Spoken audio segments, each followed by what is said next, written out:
ধেয়ে আসছে ঘূর্ণিঝড় রেমাল। বঙ্গোপসাগরের সুস্পষ্ট লঘুচাপটি নিম্নচাপে পরিণত হবার পর এটি এখন ঘূর্ণিঝড়ে রূপান্তরের প্রক্রিয়া রয়েছে। তবে এর মধ্যেও সারা দেশে বয়ে যাচ্ছে মৃদু ও মাঝারি তাপপ্রবাহ। জলীয় বাষ্পের আধিক্যে দেশ জুড়ে অনুভূত হচ্ছে ভ্যাপসা গরম। শনিবার ঘূর্ণিঝড় রেমাল এর রূপ নিয়ে রোববার সন্ধ্যায় বাংলাদেশ ও ভারতের পশ্চিমবঙ্গের উপকূলে আঘাত হানতে পারে বলে জানিয়েছে ভারতের আবহাওয়া বিভাগ। আবহাওয়ার বিজ্ঞপ্তিতে বলা হয়, পশ্চিম মধ্য বঙ্গোপসাগর ও দক্ষিণ পশ্চিম বঙ্গোপসাগর এলাকায় থাকা সুস্পষ্ট লঘুচাপটি উত্তর পূর্ব দিকে এগিয়ে এবং আরও ঘনীভূত হয়ে নিম্নচাপে পরিণত হয়েছে।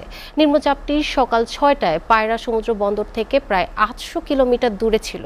নিম্নচাপের জন্য দেশের 4 সমুদ্র বন্দরকে 1 নম্বর দূরবর্তী সতর্ক সংকেত দেখাতে বলেছে আবহাওয়া অফিস।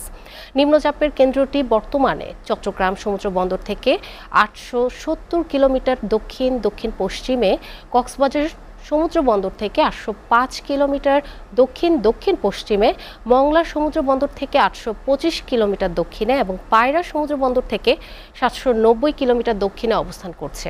এটি আরও উত্তর পূর্ব দিকে এগিয়ে ঘনীভূত হচ্ছে। ওয়ালটন ফ্রিজ কিনে অনেকের মতো আপনিও হয়ে যেতে পারেন মিলেনিয়াল। সেরা পণ্যের সেরা অফার।